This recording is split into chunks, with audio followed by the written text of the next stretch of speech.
सभी लोगों को मरना था। त्रिएक प्रभु की स्तुति करेंगे, पिता को, पुत्र को और पवित्र आत्मा को, आदि में, अब और सदा के लिए, युगानुयुग महिमा महिमा महामहिमा उसी को मिले। आमीन। पिता के, पुत्र के और पवित्र आत्मा के नाम से आमीन। ये ईश्वर तुझे पिता के, पुत्र के और पवित्र आत्मा के साथ प्रत्यक्ष हुए, हम धन्यवाद करते हैं तेरी प्रतीक्षा के लिए, और हम जो धन्यवाद करते हैं कि तूने हमें इस समय दिया कि हम तेरा आराधना कर सके। इसके बावजूद कि तेरे सिद्ध सर स्वर्गदूत और सारे पवित्र परलोक में करते हैं, तू चाहता है कि हम भी तेरी स्तुति करें, इसलिए हम तेरी स्तुति करते हैं। तूने जो सृष्टि की रचना की है, तेरा नाम उन सभी के ऊंचाई पर है। सारे सृष्टि के साथ साथ हम भी तुझे नमस्कार करते हैं। इस आराधना के ऊपर मुझे महिमा मिले और यहाँ के हर एक विषय पर तेरी आशीष रहे, प्रभु के नाम से मांगता हूँ, आमीन। ये प्रियजनों जो प्रभु में हो, जब हम अति पवित्र परमेश्वर की उपस्थिति में आते हैं और पूर्ण रीति से इस आराधना पर सबसे पहले हमारी स्थिति जो पाप में है उसे कबूल करना हमारे लिए अच्छा है। अगर हम कहेंगे कि हमें कोई पाप नहीं है तो हमें कुछ अच्छा भी नहीं होगी। अगर हम हमारे पापों को कबूल करें, क्योंकि भरोसेमंद और धर्मी परमेश्वर है, अपने सारे पापों को क्षमा कर हमारे सारे अधर्मों से भी पवित्र बनाएगा। हम उसे झूठा ठहराएंगे अगर हम कहें कि हमें कोई पाप नहीं है, तो उसका वचन हमें नहीं होगा जो कहता है क्या ही धन्य है वो जिसका अपराध क्षमा किया गया और जिसका पाप ढांपा गया हो। क्या ही धन्य है वह मनुष्य जिसके अधर्म का हुआ लेखन न ले और जिसकी आत्मा में कपट न हो। हम सब हमारे पापों को कबूल करें, शासक करिए। दोस्तों, हे पवित्र परमेश्वर, हम हमारे जन्म से, कर्म से पापी है, हमारे ख्यालों से, दृष्टि से पापी है, सुनने से, बोलने से हम पापी है, बर्ताव से, क्रियाओं से हम पापी है। हमें कोई योग्यता नहीं कि तेरी कृपा हम पर हो, हमें क्षमा करिए, हम तेरे नाम से मांगते हैं, आमीन। प्रियजनों, पिता अपना प्रेम जो अपरंपार है, विश्वासियों के सही पापों को क्षमा कर रहा है, वह हमारे पापों को कभी याद न रहेगा। उस पिता की हम नित्य स्तुति करेंगे। हे पिता, तू सारे पापियों को घृणा करना था क्योंकि तू पवित्र है, लेकिन तू ऐसे न कर, सभी को अपने करीब लेकर क्षमा कर रहा है, इसलिए हम आपको वंदित करते हैं, आमीन। सभी लोग स्तुति करते हैं। हे पिता, पृथ्वी अंबर से बढ़कर, सोने शाम से बढ़कर यह जो महान उपहार जो पवित्र शास्त्र में दिया है, इसलिए हम तेरी स्तुति करते हैं। तो हमें स्वयं बताने वाली सारी बातें इस किताब में रखा है, इसलिए हम तेरी स्तुति करते हैं, आमीन। हमारे विश्वास शपथ कहेंगे।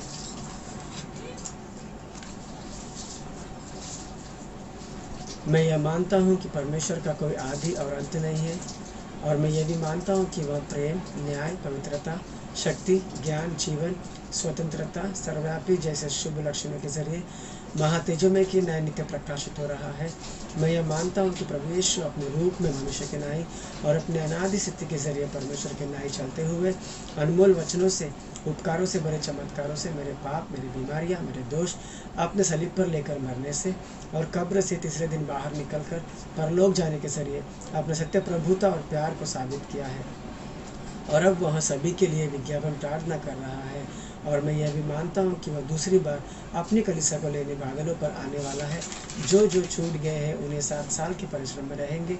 फिर यीशु और यीशु का विरोधी दोनों के बीच जो युद्ध होगा, यीशु का विरोधी जो झूठा नबी है नरक में डाल दिया जाएगा। शैतान 1000 साल तक पाताल में बंदी बना रहेगा। उसके पश्चात प्रभु पृथ्वी पर 1000 साल राज करेगा। फिर वह सजीवों एवं मृतकों को सुनवाई देगा। मैं यह मानता हूँ प्रभु जब शैतान को पाताल में छुड़ाएगा, वह पृथ्वी पर आकर गोग मागोग नामक सेना अपने लिए चुनेगा। वह परमेश्वर से युद्ध करेगा और परमेश्वर के जरिए पराजित कर दिया जाएगा और परमेश्वर उसे नरक में डाल देगा। और मैं यह मानता हूँ कि इसके पश्चात वह सभी का न्याय करेगा और अविश्वासियों को नरक में भेज देगा। मैं यह मानता हूँ कि प्रभु यीशु परलोक में और भूलोक में भी रहेगा, क्योंकि पृथ्वी के सारे पवित्र लोग एक ही कलीसिया के न्याय है। इस कारण पृथ्वी परलोक का एक भाग होगा। मैं पवित्र आत्मा को मानता हूँ, और मैं यह भी मानता हूँ कि वह पिता और पुत्र के साथ एक परमेश्वर के न्याय रहकर कार्य कर रहा है, और इनके उत्तेजना से ही पवित्र ग्रंथ लिखित रूप से आया है। इनके उजाला करने पर ही वह ग्रंथ समझ में आएगा। उद्धार जो पिता ने अपने उद्देश्य में रखा है, अर्थात पुत्र अपने अनमोल लहू से जो उद्धार रखा है, वो पवित्र आत्मा ही के जरिए विश्वासी तक पहुँचाया जाएगा। और मैं यह मानता हूँ कि वो भी पिता पुत्र के समान आराधना लेने लायक परमेश्वर है। मैं यह मानता हूँ कि अनंत जीवन, पुनरुत्थान और पवित्र लोगों का सहवास है, आमीन। सभी लोग बैठ जाइएगा। वरनाता पास्टर जी, पास्टर अम्मा को वरनाता, बड़ी अम्मा जी को वरनाता, पास्टर के परिवार को वरनाता, तो पूरी कलिसिया को वरनाता। दूसरे महीने में मेरे ससुर का बहुत तबीयत ख़राब हो गया था। उनका तबीयत बहुत ज़्यादा ख़राब हो गया था। हम लोग बोल रहे थे अभी कैसे करे, कैसे जाए रात को। फिर उसके बाद पास्टर जी ने भी प्रे किया, हमने भी प्रे किया, तो उनको चंगाई मिली। हम लोग 7 तारीख को गांव गए। फिर जाके हम लोग ने प्रे किया, तो हम बोले प्रभु जी ये मुक्ति दे दो, ये चंगाई दे दो इनको। फिर प्रभु ने चंगाई दी उनको, बहुत बहुत धन्यवाद करते हैं। फिर उपास चालू हो गए, 3-4 दिन उपास सही चले गए मेरे। फिर उसके बाद मेरा तबीयत बहुत ज़्यादा ख़राब हो गया। उसके बाद फिर मैं बोली क्या करूँ, अभी मेरे उपास चल रहा है, उपास में दवा भी नहीं ले सकती हूँ। फिर डॉक्टर ने बोला दवा चलेगा 4-5 दिन, तो दवा खाओ। फिर मैंने पास्टर जी के पास फ़ोन किया। पास्टर जी बोले हाँ तुम दवा खाते रहो और दवा खाओ और उपास रखो, खाना पीना खा के रख सकते। तो मैंने बोला ठीक है पास्टर जी। फिर ठीक हो गई थोड़ा, फिर तबीयत ख़राब हो गया। फिर डॉक्टर बोला 8 दिन तो दवा चलेगा ही आपका। गले में करस हो गया, सब बोलने लगे, संजीव भी बोलने लगे और विक्रम भाई भी बोलने लगे तेरे को तो कोरोना हो गया लगता है। मैं बोली नहीं भाई ऐसा मत बोल, मेरे को प्रभु चंगाई देगा, प्रभु चंगा करेगा मुझे छूकर। फिर प्रभु ने मुझे चंगाई दी, पूरा उपवास भी करवाया मेरा प्रभु ने, उसके लिए धन्यवाद। फिर प्रिंस का 5वें महीने की 2 तारीख को ज़्यादा रात को तबीयत ख़राब हो गया। अगले दिन 3 तारीख था, संडे था। फिर कल तो संडे, कल क्या करेंगे प्रभु, डॉक्टर का दुकान भी बंद है, शाम को खुलता है, शाम को लेके जाएंगे प्रिंस को डॉक्टर के पास। तो डॉक्टर ने बोला, प्रिंस को लेके गए डॉक्टर के पास, तो बोला नॉर्मल है इसको, तो तबीयत दवा चालू रखो तो तबीयत ठीक हो जाएगा, इसका 4-5 दिन दवा दिलाओ। तो दवा दिलाए तो आराम हो गया, इसको चंगा किया प्रभु ने छूकर, धन्यवाद करते प्रभु का। फिर पास्टर जी ने बोला था जिसका पेट सर दर्द करता है वो रात को प्रार्थना करो और तेल पानी पियो, प्रभु तुमको चंगाई देगा। प्रभु ने हमें चंगा किया छूकर, उसके लिए धन्यवाद। वरनाता पास्टर जी। पास्टर जी को मरनाता, पास्टर जी के परिवार को मरनाता, पूरी कलीसिया को मरनाता। ये जो गवाही का समय है वो देने के लिए परमेश्वर को धन्यवाद, पास्टर जी को धन्यवाद। ये मेरी बहुत बड़ी गवाही है। अगर मैं ये गवाही लेकर आपके सामने हूँ तो ये सच में प्रभु की कृपा, प्रभु की चंगाई, प्रभु का पवित्रता का बाड़ा मेरे साथ रखकर प्रभु ने आपके सामने मुझे खड़ा किया है, इसलिए प्रभु का बहुत बहुत धन्यवाद। अगर गवाही को चालू करूं तो ये गवाही बहुत बड़ी गवाही है, क्योंकि ऐसा बुखार मुझे आज तक कभी भी नहीं आया था। बीच में डेंगू हुआ था, लेकिन 4-5 दिन में उसका बुखार उतर गया था। लेकिन 11 तारीख को ये महीने के मुझे अचानक से स्कूल में बुखार आया, तो मैं तुरंत घर पे आ गया। घर पे आने के बाद में मैंने खाना खाया, थोड़ा सा खाना खाने के बाद में मैंने बुखार का दवाई लेकर सो गया। बुखार उतर गया, लेकिन अंदर से डर लग रहा है कि क्यों आया बुखार, क्यों आया बुखार, क्यों आया बुखार करके। लेकिन फिर मैंने डॉक्टर के पास गया 11 तारीख को, तो डॉक्टर ने मुझे दवाई दिया, 4 दिन का दवाई दिया और बोला कि देखो कैसे लगता है करके, ठीक हो जाएगा करके। तो मैंने 11 तारीख रात से 14 तारीख तक मैंने दवाई लिया, लेकिन बिल्कुल आराम नहीं है। जब तक दवाई ले रहा 2-3 घंटे तक बुखार नहीं है, फिर से बुखार आ रहा है। ऐसे बुखार मतलब, और इतना तेज़ बुखार आ रहा है कि मैं पूरा ढीला पड़ जा रहा हूँ, कुछ भी नहीं समझ रहा कि क्या हो रहा है क्या नहीं हो रहा है। मैं सिर्फ चद्दर ओढ़कर प्रभु से मांग रहा हूँ कि प्रभु मुझे शक्ति दे, ये बुखार से लड़ने के लिए मुझे शक्ति दे, प्रभु तू मुझे बचा, प्रभु तू मुझे ताकत दे। ऐसे करके सिर्फ मैं रो रो के प्रभु से, वो बुखार जब तक नहीं उतर रहा है तब तक प्रभु से मैं प्रार्थना कर फिर बाद में बुखार उतरने के बाद थोड़ा सा ठीक लगता था। फिर से 2-3 घंटा ठीक लगता था, फिर से बुखार आना चालू हो जाता था। अभी ऐसी स्थिति में क्या करना है, घर पे भी अकेला हूँ, कैसे क्या करूँ करके बहुत डर लगता था। फिर बाद में ये कोरोना आकर बैठा हुआ है, लेकिन मुझे एक विश्वास था मेरे मन के अंदर कि प्रभु मुझे कोरोना होने के लिए बिल्कुल भी नहीं देगा। क्यों? क्योंकि प्रभु ने इतना सारे दिन इतने कोरोना के इसमें मुझे चलाया, लेकिन कोरोना मुझे बिल्कुल भी होने के लिए नहीं दिया और उसके सिम्टम्स भी बिल्कुल भी नहीं आए। फिर बाद में दवाई डॉक्टर का लिया, डॉक्टर की दवाई लेने के बाद में फिर से मैं 15 तारीख को गया, 4 तारीख के बाद में डॉक्टर को बोला कि डॉक्टर मुझे ठीक बिल्कुल भी नहीं लग रहा है, जब तक दवाई ले रहा हूँ तभी बुखार उतर रहा है, बाद में फिर से बुखार आ रहा है, खांसी आ रहा है करके। तो डॉक्टर ने दवाई चेंज करके दिया और बोला कि रिपोर्ट्स निकालो करके। तो डॉक्टर ने मुझे बोला कि टाइफाइड का रिपोर्ट निकालने के लिए, लेकिन मैंने टाइफाइड का भी रिपोर्ट निकाला, मलेरिया का भी रिपोर्ट निकाला और डेंगू का भी रिपोर्ट निकाला। फिर वो रिपोर्ट दूसरे दिन आया, रिपोर्ट नॉर्मल आया। तो डॉक्टर ने फिर से दवा चेंज करके दिया, तीसरा दवाई दिया कि ये दवाई लो करके। फिर भी बुखार मेरा उतर रहा नहीं है। अब ये दवाई देने के माध्यम से 10 दिन हो गया, लेकिन बुखार बिल्कुल भी नहीं उतर रहा है और बहुत सारा पीड़ा हो रहा है। मतलब अंदर से ही शरीर पूरा ढीला हो गया है, खाना नहीं जा रहा है, खाना खा रहा तो 4 नहीं वाला खा रहा, उसके बाद में मुझे उल्टी जैसा हो रहा है और खाना ही हजम नहीं हो रहा है और ताकत नहीं है और खांसी हो रहा है, इतना सारा हो रहा है। उसके बाद में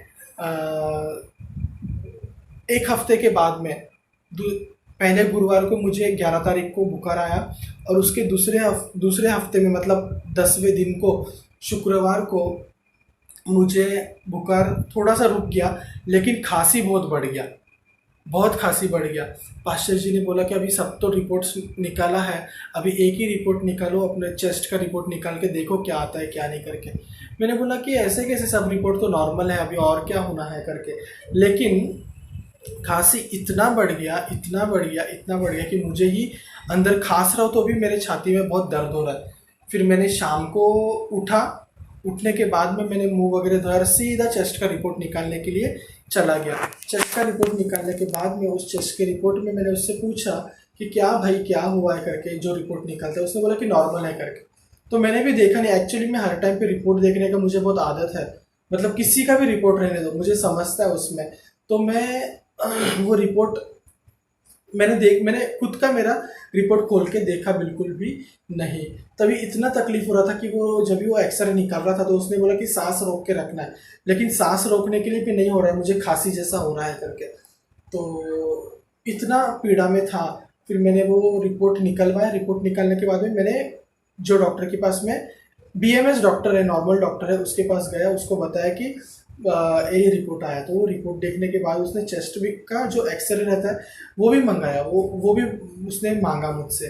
और मांगने के बाद बोलता है कि आपका रिपोर्ट नॉर्मल नहीं है, आपको राइट साइड में थोड़ा सा निमोनिया हो गया है, आपको MD डॉक्टर के पास जाना पड़ेगा।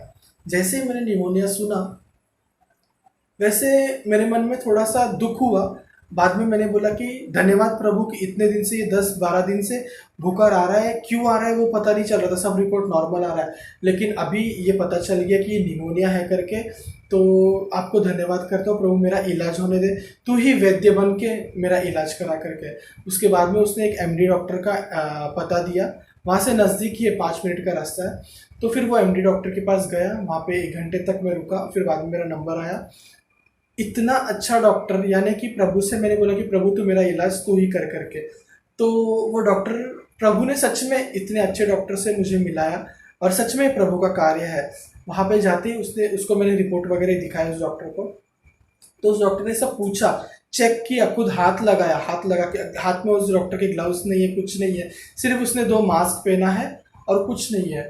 मतलब इतने कोरोना के समय में भी, इतना जो केसेस बढ़ रहा है, इसके समय में भी सच में प्रभु ने उस डॉक्टर के माध्यम से मुझे चंगा किया। ये प्रभु की बहुत बड़ी कृपा है।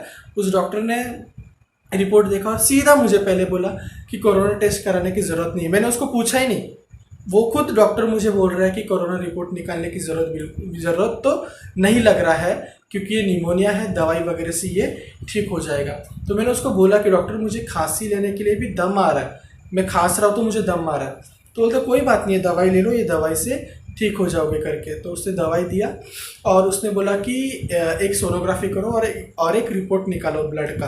तो सोनोग्राफी निकाला तो सोनोग्राफी में थोड़ा सा पथरी आया, मतलब नहीं के बराबर ही है वो, थोड़ा सा पथरी आया। और मुझे पहले एक बार पथरी हुआ था तो मैंने प्रार्थना करके बहुत सारा पानी पिया था, तो पथरी मेरा टॉयलेट के माध्यम से निकल गया था और ये पथरी का मुझे दर्द वगैरह कुछ भी नहीं होता है। तो फिर मैं वो फिर से रिपोर्ट लेकर उस डॉक्टर के पास गया, तो वो डॉक्टर ने चेक किया मुझे फिर से, बोलता अभी तो आपका तबीयत ठीक है, आपका छाती वगैरह सब नॉर्मल हो गया है करके। मैंने भी बोला कि हाँ डॉक्टर, पहले मुझे सांस लेने के लिए तकलीफ होता था लेकिन अभी बिल्कुल भी नहीं होता है करके, अभी ठीक है करके। तो डॉक्टर ने वो, फिर मैंने डॉक्टर से पूछा, डॉक्टर सोनोग्राफी का रिपोर्ट ऐसा है, बोलते कोई बात नहीं, उसको दवाई करने का ज़रूरत नहीं है, बहुत सारा पानी पिए, वो किडनी के ऊपर है, वो अपने आप गिर जाएगा और ठीक हो जाएगा। तो ऐसा हुआ सोमवार को मैंने फिर वो डॉक्टर से वो रिपोर्ट्स वगैरह दिखाए और सच में ये प्रभु की महान कृपा। सब लोग बहुत डरा रहे थे मुझे कि कोविड टेस्ट करो, ये करो, वो करो, लेकिन प्रभु मेरे साथ था। और मैंने अगर कोविड टेस्ट के लिए जाता था तो शायद से मैं गवाही लेकर यहाँ पे खड़ा नहीं होता था, क्योंकि अगर कोविड सेंटर में जाएंगे तो लोग सीधा कोरोना का कुछ दवाई रहता है वो दवाई देते हैं, वहाँ पे ऐसा चेस्ट का एक्सरे या सोनोग्राफी या कुछ भी इलाज नहीं होता था। अगर ठीक लग रहा है तो वो लोग 5 दिन में भेजते थे, अगर ठीक नहीं लग रहा है तो फिर वो लोग अस्पताल में डाल देते थे। और अस्पताल में जाएंगे तो कोविड पेशेंट का आज के दिन में तो बिल्कुल भी केयर कोई भी नहीं कर रहा है। तो सच में प्रभु की कृपा कि प्रभु ने सच में इतने दिन मुझे अच्छे से रखा यानी कि पीड़ा में था ही मैं, लेकिन मैंने प्रार्थना बिल्कुल भी नहीं छोड़ा। इतने दिन में सिर्फ एक ही बार मेरा प्रार्थना छूटा रहेगा। जब से ये लॉकडाउन हो गया हमारे उपवास के टाइम से, तब से मैंने एक भी बार प्रार्थना नहीं छोड़ा, लेकिन एक ही दिन शायद से प्रार्थना मेरा छूट गया। प्रभु से माफ़ी मांगता हूँ, क्योंकि उस दिन मुझे क्या होगा, प्रार्थना में बैठने के लिए और मुझे बुखार आने के लिए, तो मुझे ताकत ही बिल्कुल नहीं था। फिर भी मैंने रात को सीढ़ी का प्रार्थना करके माफ़ी मांग के प्रभु से सोया और प्रभु ने मेरी प्रार्थना सुनी। और उस समय में प्रार्थना करने का भी मन नहीं करता था, लेकिन मैं जिद करके प्रभु के प्रार्थना में बैठता था और प्रभु से प्रार्थना कर रहा था। मुझे गाना गाने के लिए भी सांस फूलता था, सिर्फ खांसी। मतलब ये सिम्टम्स तो कोविड के ही लग रहे थे, कोरोना वायरस के लग रहे थे। मैंने कोरोना वायरस का दवाई भी लिया घर में कि ये दवाई HCQ वगैरह टैबलेट्स रहता है, विटामिन C का टैबलेट्स रहता है, ये सब दवाई मैंने किया, लेकिन उससे भी मुझे ठीक नहीं हो रहा है, ठीक बिल्कुल भी नहीं लग रहा था। लेकिन जो ये था वो निमोनिया ही था और प्रभु ने मुझे इस निमोनिया में से चंगा किया। अभी भी आप ये गवाही में देख रहे हो, मैं एक बार भी खांस रहा नहीं हूँ, यानी कि प्रभु ने मुझे 100% चंगाई उसके माध्यम से दी है। सच में इस बीमारी के टाइम पे मैं अकेला था घर पे, सिर्फ और सिर्फ रोता था कि प्रभु ये क्या है करके, प्रभु मेरे साथ कोई भी नहीं है, प्रभु मुझे कभी भी सांस अगर अटक गया मेरा और मेरा जान छूट जाएगा तो क्या होगा करके प्रभु से बहुत प्रार्थना करता था। लेकिन सच में प्रभु ने हिम्मत दिया, प्रभु ने ताकत दिया। और पासवान जी ने बहुत सारा प्रार्थना किया, मेरे पास आते भी थे। पास्टर जी के घर से कभी टिफ़िन आता था, कभी पास्टर जी की बहन प्रवीणा दीदी वो टिफ़िन भेजते थे। बहुत सारा मदद किया उन्होंने 3-4 दिन, और मुझे बहुत सारा सहायता किया पास्टर जी के परिवार ने। और आप सभी की प्रार्थना, पास्टर जी की प्रार्थना, लगातार आप सभी लोग ने प्रार्थना किया, इसलिए प्रभु का बहुत बहुत धन्यवाद। वैसे ही संजय भाई ने भी 7 दिन प्रार्थना किया मेरे लिए फ़ोन के ऊपर। उनके मन में ऐसा आया कि मयूर भाई मैं चाहता हूँ कि आप प्रार्थना मेरे से, मतलब उनके माध्यम से कराओ करके। उन्होंने भी 7 दिन तक प्रार्थना किया। फिर बाद में पास्टर जी, आज तक पास्टर जी को रात को मैं फ़ोन करता हूँ, उनसे प्रार्थना कराता हूँ। तो ये प्रार्थना का ही ये फल है जो ये गवाही है। ये गवाही सच में बहुत बड़ी गवाही, अगर मैं नहीं होता तो ये गवाही नहीं दे पाता, लेकिन प्रभु ने मुझे ये दूसरा जीवन दिया है, नया जीवन दिया है। इस जीवन के लिए प्रभु को मैं कोटि कोटि प्रणाम करता हूँ, कोटि कोटि धन्यवाद, और प्रभु के उपकार को बिल्कुल भी नहीं भूलूंगा। एक बात मेरे अंदर थी, मतलब मुझे एक कुछ गलत आदत थी, वो गलत आदत भी प्रभु के इस बीमारी में मैंने छोड़ दिया। प्रभु से शपथ लेकर, प्रभु से माफ़ी मांगकर। और सच में जो आपका समय है, अगर प्रभु ने आपकी प्रार्थना सुननी है तो हम लोग को प्रभु के सामने बहुत सारी माफ़ी और गलती को छोड़ना है और निष्पाप होना है।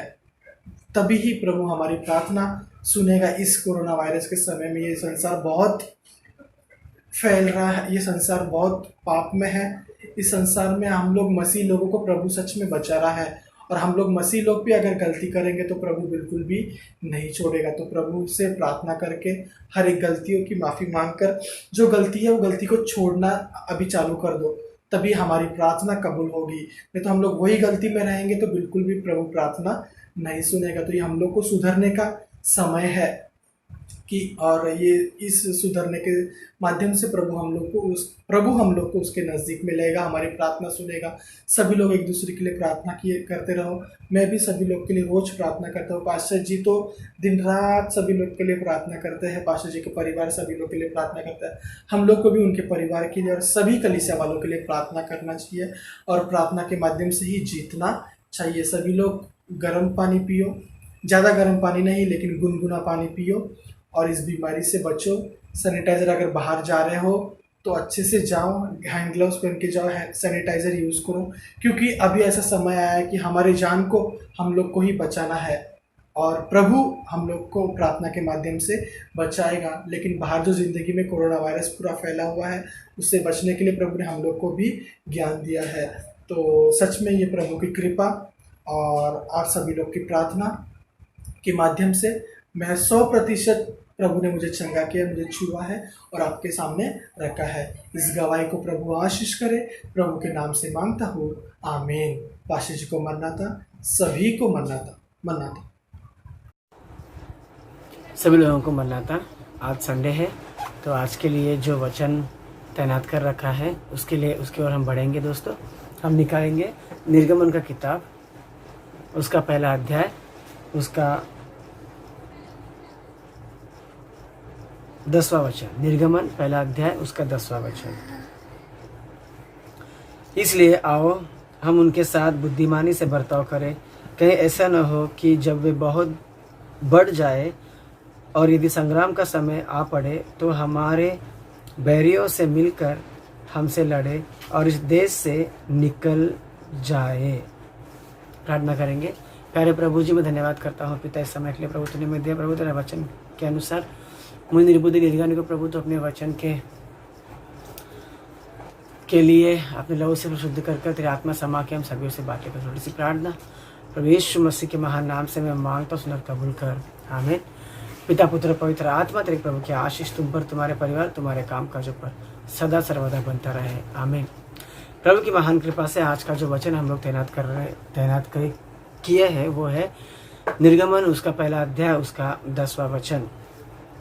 कि दोस्तों, इस 10 वचन को हम अगर ध्यान से पढ़ेंगे तो यहाँ पे ऐसा लिखा है कि इसलिए हम उनके साथ बुद्धिमानी से बर्ताव करें, कहीं ऐसा ना हो कि संग्राम का दिन आए तो वो अपने बैरियों से मिलकर हम पर भारी पड़े और हमें हरा दे और इस देश से निकल जाए।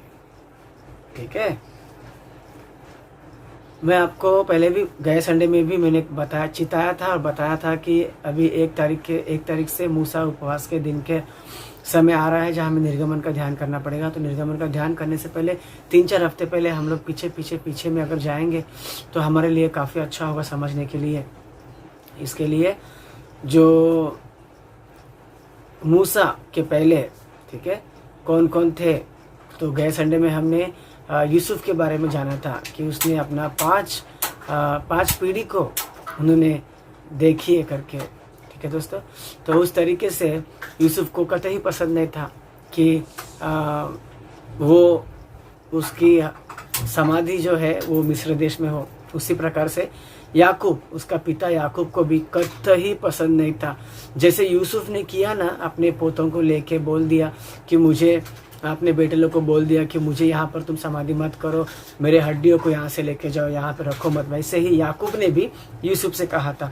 अगर आप लोग उत्पत्ति में थोड़ा और पीछे जाएंगे तो आप लोगों को मालूम पड़ेगा, उसमें क्लियरली लिखा है कि याकूब ने भी कहा कि मुझे यहाँ पर समाधि बिल्कुल भी करो मत, मुझे नहीं यहाँ समाधि होना है, भले में मर जाओ।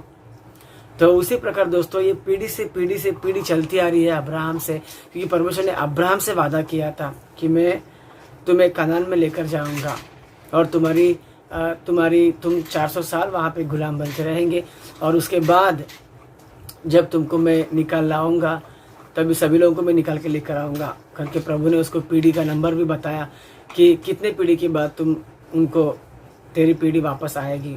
ठीक है, तो अब यहाँ पर लिखा है कि मिस्र देश में एक नया राजा आया, फिरौन राजा एक नया आया जो यूसुफ को नहीं जानता था। उसके पहले ये लिखा है कि यूसुफ और उसके पीढ़ी के लोग और सभी लोग मौजूद नहीं थे, वो सभी लोग मर गए थे। ठीक है, ये लोग भी नई पीढ़ी और राजा भी नया आया, और वो यूसुफ के काम के बारे में और पहले राजा के बारे में कि उसने उसको कितना प्यार करता था या उसकी बात मानता था, ये सब बातें उसमें लिखी नहीं है। तो वो जो राजा है वो ऐसे किया कि वो कह रहा है कि इस 10वें वचन में ना बहुत बड़ा भेद छुपा है। वो भेद हम फिर से पढ़ेंगे। इसे कहते हैं कि इसलिए आओ हम उनके साथ बुद्धिमानी से बर्ताव करें, कहीं ऐसा न हो कि जब वे बहुत बढ़ जाए और यदि संग्राम का समय आ पड़े तो हमारे बैरियों से मिलकर हमसे लड़े और इस देश से निकल जाए। देखो यहाँ पर लिखा, वो राजा के मन में ये ख्याल आया कि हम लोग उनसे बुद्धिमान से बर्ताव करेंगे। बुद्धिमान से यानी चतुराई से, ठीक है, चतुरता से। ओके, बुद्धिमान से बर्ताव करे कि कहीं ऐसा ना हो कि वे लोग और भी बढ़ तो गए हैं पहले से। हाँ, वे लोग है ना पहले से ही बढ़ तो गए हैं। हाँ, कहीं ऐसा ना हो कि वे लोग और भी बढ़ जाए और हमसे लड़े, कहीं संग्राम कभी आगे होना पड़े तो लोग हमारे बैरियों से मिलकर हम पर भारी पड़े और इस देश से निकल जाए। यानी देखो, अगर ये तुम्हारे देश के नहीं है, हाँ, ये कनानी देश के हैं, ठीक है, और ये लोग मिस्र के नहीं है, तुम्हारे लोग भी नहीं है, हाँ, तो ठीक है ना, वो निकल जाएंगे तो निकल जाने दो।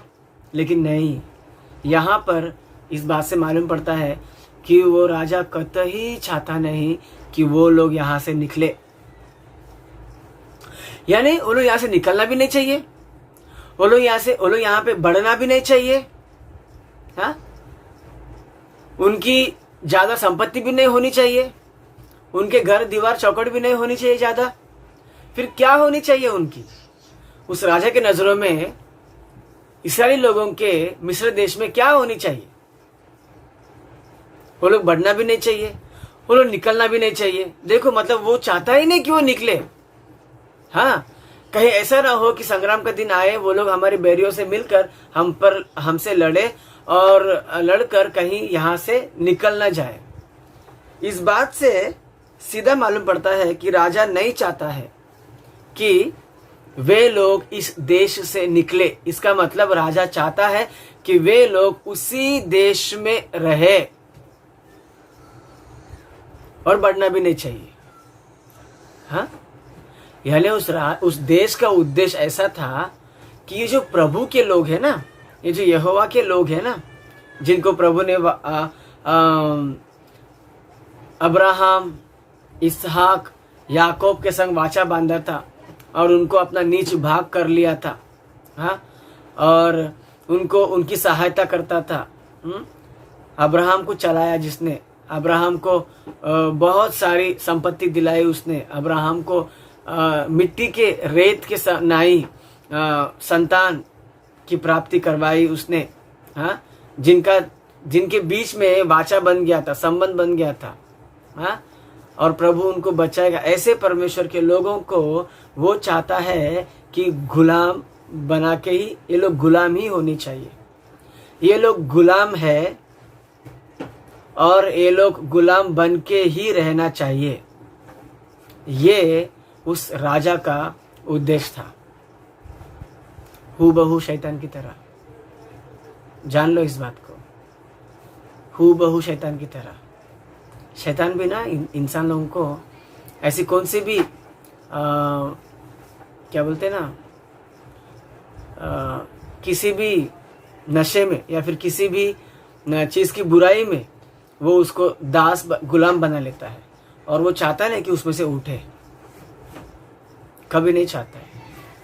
वैसे ही ये राजा ने भी यही चाहा, कहीं ये लोग निकल ना जाए हमारे पास से, निकलना नहीं चाहिए ये लोग। अरे तुम्हारे देश के नहीं है तो निकल रहे तो निकलने दो ना, तुम्हारा देश तुम्हारे लोग, तुम लोग करो क्या करने का है। लेकिन नहीं, हमें वो लोग चाहिए, हमें वही लोग चाहिए, वो लोग यहाँ से निकलना नहीं चाहिए, मैं उनको जाने के लिए नहीं दूंगा। हाँ, और वो लोग बढ़ना भी नहीं चाहिए, वो लोग उनका शौर्य, क्षत्रिय ताकत भी नहीं बढ़नी चाहिए, उनका एकजुट भी नहीं, उनका एकता भी नहीं होनी चाहिए, उन्हें कोई राइट्स भी नहीं देनी चाहिए, और उन्हें कोई सुरक्षा भी नहीं देनी चाहिए।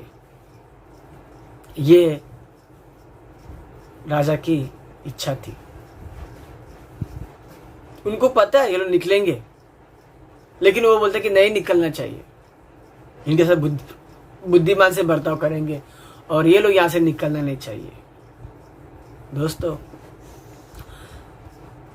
परमेश्वर ने अब्राहम को पहले ही कह दिया था, जब उसके बच्चे भी नहीं थे ना, तब प्रभु ने कह दिया था कि तेरी पीढ़ी पूरी वहां पे 400 साल तक, कितना सर, 400 साल तक गुलाम बन के रहेगी, और तेरी चौथी या पांचवी पीढ़ी वो लोग वहां से बाहर आएंगे।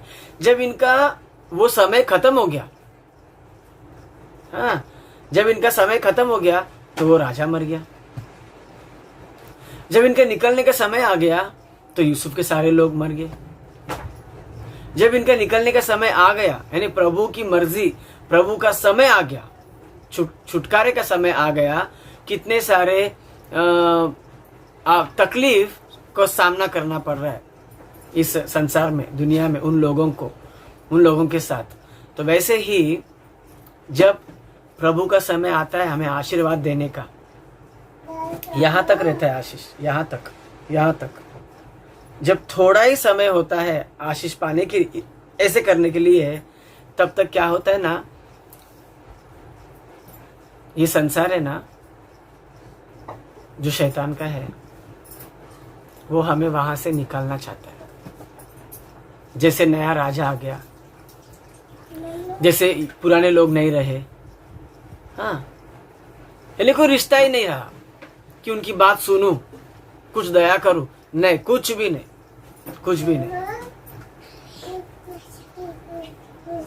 अगर वो पहले वाला राजा होता तो वो तो भी दया करता कि नहीं, क्योंकि यूसुफ ने अपने भाइयों को बुलाया, यूसुफ ने अपने पिता को बुलाया, यूसुफ के अपने परिवार को बुलाया, उसने अलग कमरे में रखा, उनको अलग से भोजन दिया, सब साथ में भोजन खाए, सब नौकर चाकर यूसुफ के आगे पीछे घूमते थे। हाँ, और उस यूसुफ ने वो राजा के साथ क्या भलाई की थी राजा को पता है, तो वो याद करके वो उनको छोड़ता भी। लेकिन जब निकलने का समय आ गया, जब छुटकारे का समय आ गया, हाँ, तो वो राजा भी नहीं रहा, यूसुफ और यूसुफ के लोग भी नहीं रहे, सब ये भी नया वो भी नया, सब कुछ नया हो गया। यानी दया की कोई गुंजाइश ही नहीं रही, या इनको जाना है तो छोड़ दूं, उसकी भी कोई गुंजाइश ही नहीं रही। और ऐसे समय में वो समय आ गया प्रभु का, जब उनको निकाल के लेके आने का था। क्योंकि मैं इस बलबूते पे कह रहा हूं कि उनका निकलने का समय हो गया था। प्रेरितों के कार्य उसका 7वां अध्याय, उसके 14, 15, 16, 17, 18, 19, ये सब आप लोग पढ़ना। मैं फिर से बोलता हूं, प्रेरितों के कार्य उसका 7वां अध्याय है, हाँ, 12, 13, 14, 15, 16, 17, 18, 19, 20, ये सब पढ़ना 7वें अध्याय में। तो वहां पे लिखा है, हाँ, प्रेरितों के कार्य में, कि उनका निकलने का समय आ गया था। जब उनका निकलने का समय आ गया था तो फिर ये सब हो गया उनके बीच में। दोस्तों, ऐसे ही जब भी अपना आशीर्वाद पाने का दिन आता है, समय आता है, तो हम लोग उसी समय तब तक अच्छे रहते हैं, उसमें भटकते हैं हम लोग। बापूजी ने भी आगमन की प्रार्थना में लिखा है दोस्तों कि आगमन तक अच्छे रहते हैं लोग, कल परसों, बस अब कल आज में आगमन आने वाला होगा, तब लोग पीछे हट जाते हैं। मतलब 40 साल अच्छे रहते हैं, हम लोग भी देखो 40 साल के लिए 1 महीना अच्छा रहता है और 1 महीने के 1 दिन कहीं ना कहीं गलती हो जाता है, प्रभु भोजन, बस अभी प्रभु भोजन लेने का है अगले संडे को, पिछले प्रभु भोजन को याद करो और अगले प्रभु भोजन को याद करो। इस बीच हम लोग अच्छे ही थे, लेकिन थोड़ा ही समय बाकी होता है तभी कुछ गड़बड़ हो जाता है। हाँ? उसी प्रकार से कोई सोचते कि मैं साल भर अच्छा रहूं, लेकिन साल भर अच्छे रहते हैं, बस साल खत्म होने पर ही होता है, हाँ? हो जाता है, फिर गड़बड़ हो जाता है। वैसे ही दोस्तों हम भी बहुत भक्ति से रहने, उपवास में भी 40 दिन तक उपवास रहने की ठान लेते हैं हम लोग, शपथ खाते अपने आप से हम लोग, हाँ 40 दिन तक अच्छे रहते हैं। बस अभी पवित्र हफ्ता आने को होता है, खत्म, एक की विकेट उड़नी चालू हो जाती है, विकेट, हाँ पूरी कलीसिया में धीरे धीरे लोग कमाने लगते हैं। एक बोलते हैं मेरा उपवास टूट गया, ये ऐसा हो गया, वैसा हो गया, बस चालू हो जाता है। यहाँ पर भी वही हाल हुआ है। जब प्रभु का समय आया उनको निकालने का, तब एकदम से ये लोग क्या हो गया, ये हो गया। ये इस 10वें वचन में मैं आप लोगों को बता दूं, राजा चाहता नहीं कि वो लोग निकले वहां से, वो चाहता है कि वो गुलामी रहे। तो मैं आपको बता दूं, अपना परमेश्वर वो कहता है कि मैं तुम्हें सर बनाऊंगा, बल्कि पूंछ कभी भी नहीं बनाऊंगा। बोलते हैं शेर और सिंह के बच्चे भूख के मारे मर सकते हैं, परंतु मेरे बच्चे कभी भी भूख के मारे नहीं मरेंगे। इतना आशीर्वाद प्रभु अपने को दिया था। और ऐसे लोगों को जो बापूजी ने लिखा है उसके अनोखे लक्षणों में 10वां लक्षण कि परमेश्वर तू स्वतंत्र है, तुझे किसी के सुझाव की जरूरत नहीं है, इसके लिए तू सब कुछ अपने आप कर सकता है, इसलिए मुझे वंदित करते हैं। ये जो लक्षण है प्रभु ने हमें भी दिया, आजादी का लक्षण। आदम को बोला था तू सब कुछ खा सकता है, पर वो भी खा सकता है पर नहीं खाना। ये लक्षण प्रभु ने दिया है, आजादी का लक्षण दिया है। तू सब कुछ खा सकता है, अच्छे बुरे ज्ञान देने वाला फल भी खा सकता है, लेकिन उसको तू नहीं खाना। आजादी, हम सब कुछ कर सकते हैं, लेकिन हमें सब कुछ नहीं करने का है। तो ऐसे आजादी, परमेश्वर के आजादी लोगों को वो बांध के रखना चाहा, फिर गुलाम बना के। अरे प्रभु ने तो आदम के वक्त ही सत्ता दे दिया था, पृथ्वी के सारे चीजों पर तुम्हें मैं सत्ता दे दिया हूं। वो आजादी उत्पत्ति के पहले अध्याय में लिखा है, सब कुछ पे मैं तुमको अधिकार दे दिया हूं, उन पर सत्ता करो। सुसमाचार के बारे में भी लिखा है, बापू जी ने लिखा है, शत्रु की सारी सामर्थ पर तूने हमें अधिकार दिया है। और ये फिरौन चाहता है कि उन इस्राएलियों का अधिकार जो है वो निकाल ले, उनको गुलाम बनाए, और वो लोग देश से निकलना भी नहीं चाहिए, नहीं निकलने का। वो लोग सड़े रहो, मरे रहो, ऐसे गुलाम बन के रहो, ऐसे हाजी करते रहो, ऐसे। ये बाइबल, इससे हमें आजादी मिलती है।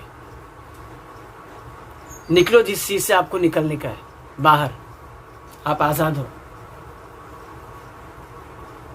किस बुराई में फंसे हो ना, गुलाम बन के शैतान ने फंसा है। ऐसे फिरौन, शैतान जैसे फिरौन और फिरौन जैसे शैतान ने, आप वो चाहता नहीं कि वो देश से निकले।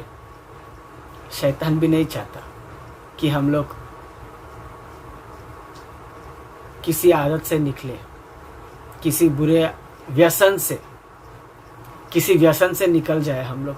वो नहीं चाहता, वो अपने को व्यसन में ही रखना चाहेगा। व्यसनी बनो।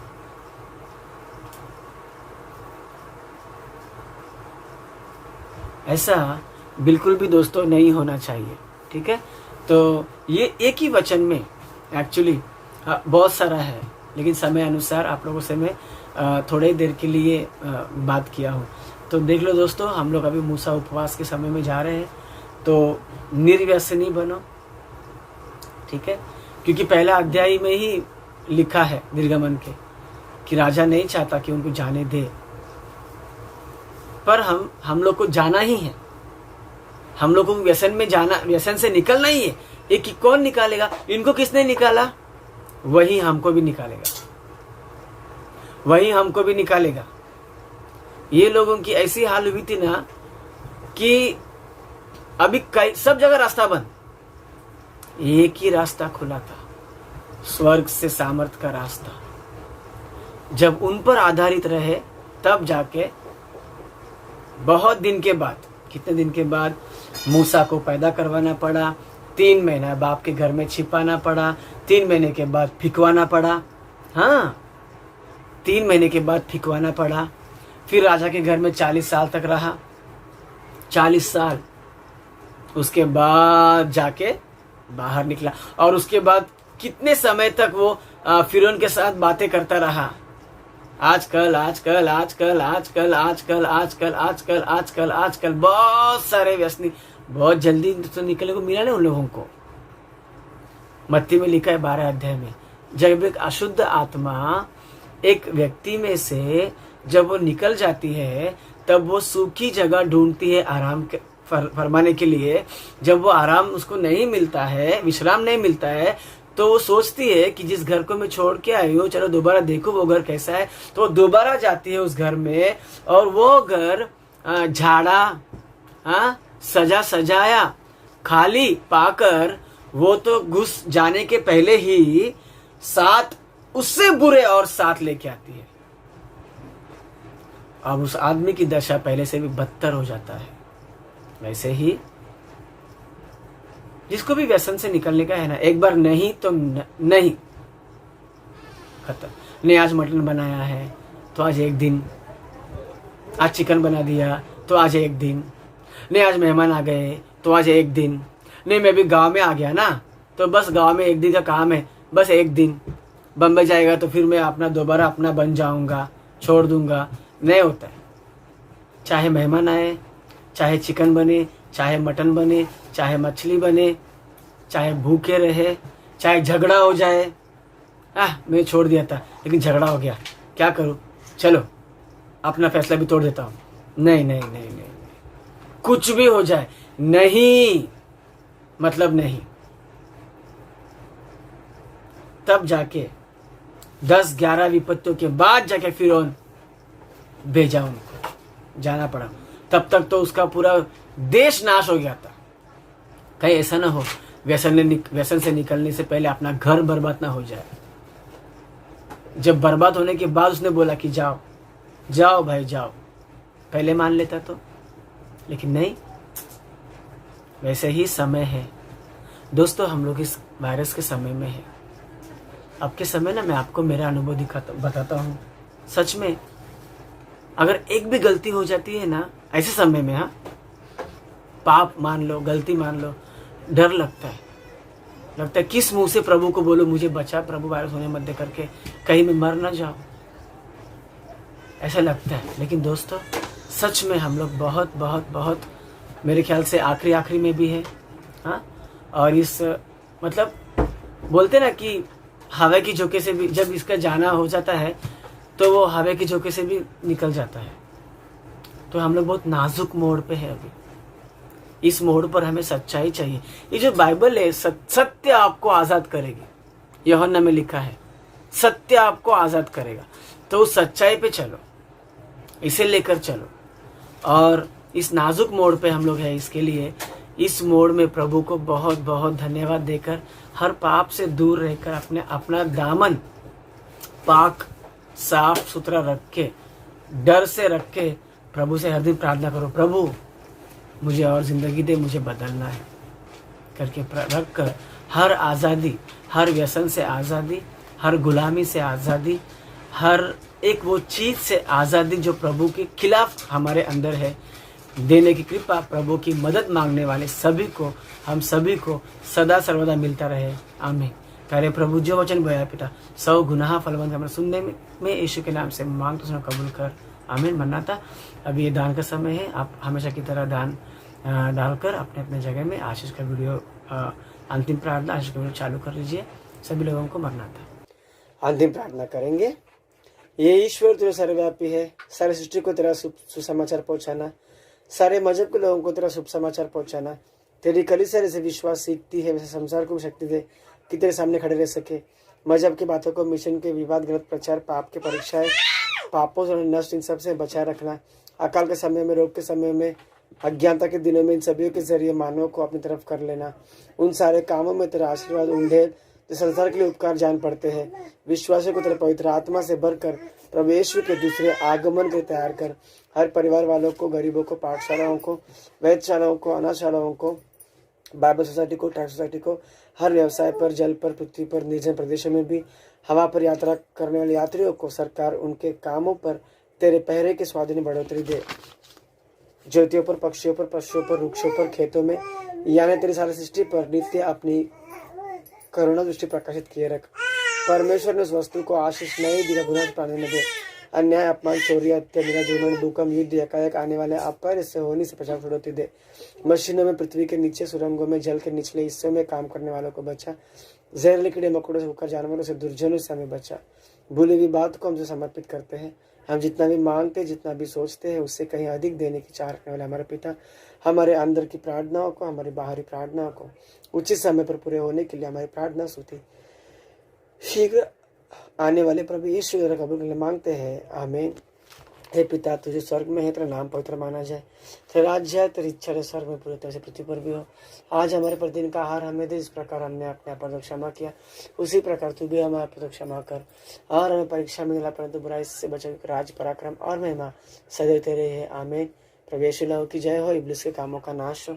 प्रभु यीशु लहू की जय हो, इब्लिस के कामों का नाश। प्रभु यीशु लहू की अनंत जय हो, इब्लिस के कामों का सर्वनाश। Hallelujah, hallelujah, hallelujah. स्तुति, स्तुति, स्तुति। आमीन, आमीन, आमीन। आशीष लेंगे। यहोवा तुझे आशीष दे और तेरी रक्षा करे, आमीन। यहोवा अपने मुख पर प्रकाश पर चमकाए और तुझ पर अनुग्रह करे, आमीन। यहोवा अपना मुख तेरे ओर करे और तुझे शांति दे, आमीन। आबा पिता की संगति, पवित्र यीशु मसीह के साथ, पवित्र आत्मा की सामत, उद्धार, चंगाई, चमत्कार और इस महामारी से, रोग से, वायरस से छुटकारा, सुरक्षा, कवच सदा सर्वदा तुम्हारे परिवार, तुम्हारे कामकाज, तुम्हारे भीतर आते, तुम्हारे बाहर जाते, तुम्हारे सारे सोच विचारों में सदा सर्वदा बनता रहे, आमीन, आमीन, आमीन। मरना था, सभी लोगों को मरना था।